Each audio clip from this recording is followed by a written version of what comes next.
Job Show Elevator Pitch Program. I'm Gary Bashian, Associate Producer of the Job Show. With me today is Ben Howard, Elevator Pitch Producer, and Margaret Heitz, Elevator Pitch Coach. Ben, tell us a little bit about the Elevator Pitch Program, the ePitches. Well, an elevator pitch comes from the concept that if you met the president of a company that you desperately wanted to work for in an elevator, what would you say to that person? And you only have, say, 30 seconds until you reach your own floor, so you want to have something ready to go.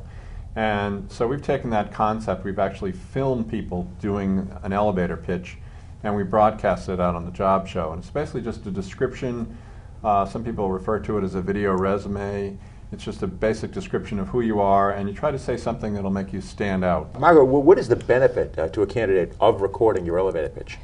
Well, I think there are a couple of benefits. One is simply that once your elevator pitch is recorded and available on the website, people of all sorts can take a look at it, and the idea is to increase your ability to network and finally find your job. The other benefit, though, I find is that we really work with people to develop their elevator pitches, and I feel that they develop some more confidence and more sureness about what it is that they're going to say in their elevator pitch. Ben, what if I, as a candidate, what if I'm unprepared or if I don't know what to say? How can you help with that? Well, we don't just bring people in. As Margaret said, we actually coach them first. So the first thing we try to do is get a message out of that person.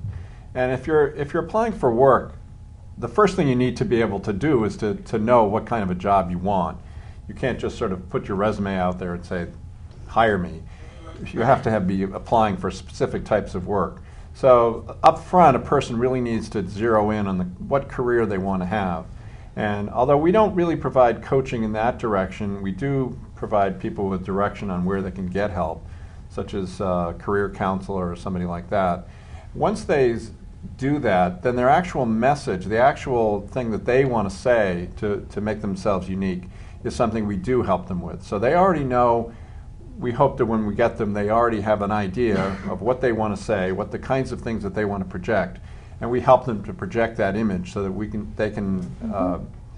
they can give off the impression that they want to.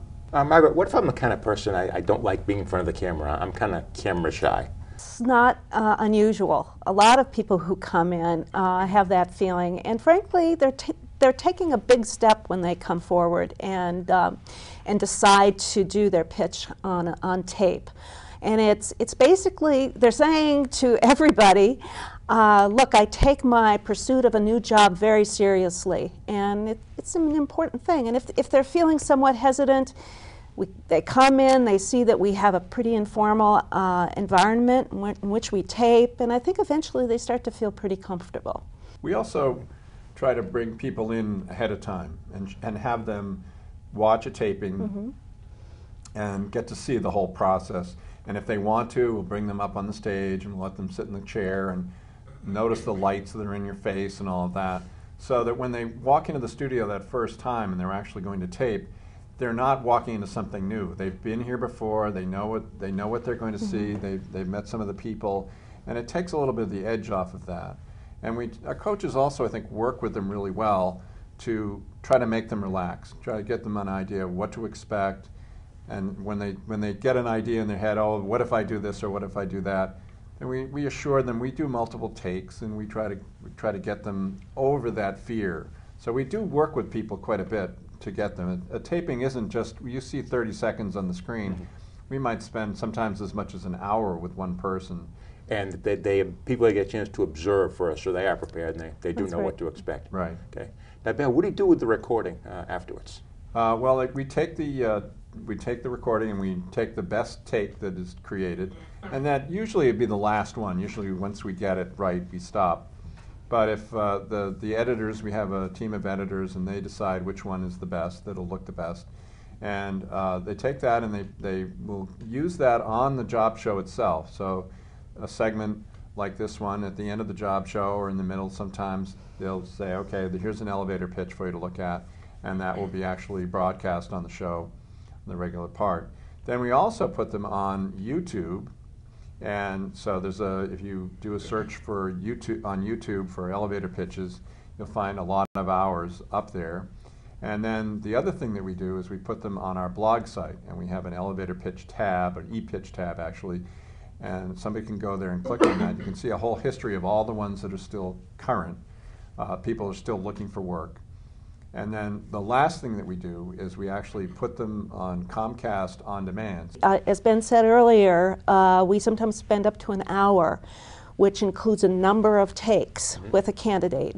And often the first one is a little stiff and we have to do a little bit readjustment, but eventually they come around. But even at the end of that, if they're not happy with it, well, there's no obligation, as we like to say. So it usually takes a few takes. No one gets it right the first time. How else can I use the recording? What's the other value of it?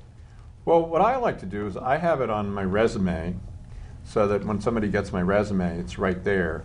And actually, the last interview that I got, the person wrote back to me right away and said, I watched your video elevator pitch and I really liked it. So that was something to sort of separate me out. I really liked having that there.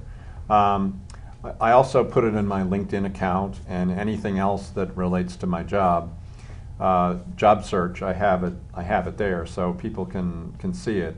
It's really up to you how you want to use it, but I think anytime you post the link to something like that, it shows an initiative to have somebody say, I'm doing more than just the normal sort of things. I'm trying to be innovative. Right. So any place you can put it, any place you can think of to put the link, you're obviously not going to walk around with the CD and try to hand it out to people. But you can put the link on anything that's written, and then people can see it on your business card or whatever you want to have. How long after I record the pitch will I expect to see it online and on the blog and so forth? Well, it may take a few weeks. We're all volunteers here, so it may take 2 or 3 weeks to get it up, maybe perhaps even longer. It's actually quite a bit of work that's involved in getting that to happen. But once it's up there, then we have it up there, and it'll show up on. Sometimes it'll show up on the show first. Sometimes it shows up on the blog site or on YouTube. But once it's up there, then we'll leave it up as long as the person wants to have it up there.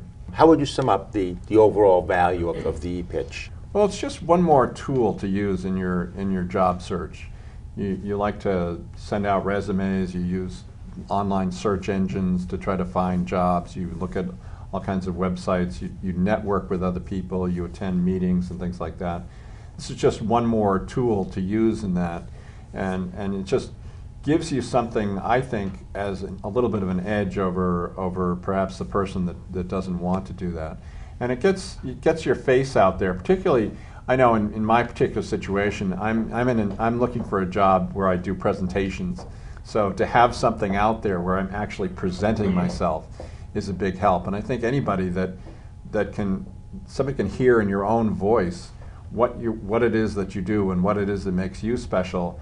I just think it gives you an edge over somebody else that's just a piece of paper and the person has no way to really relate to that. Is there any charge for recording your elevator pitch? Absolutely not. We don't exchange money in any way. I don't have any facility for doing that. So that's a big question. No matter how many times I say that, people always seem to know. Okay, so what's the bottom line here? There's no charge. We don't charge for any of the services that we do. Everything is free. It's just a service that the job show offers to the public. Right. Right. Good. I think it's a great thing you're doing, and thanks for being with us today. Thank you, Gary.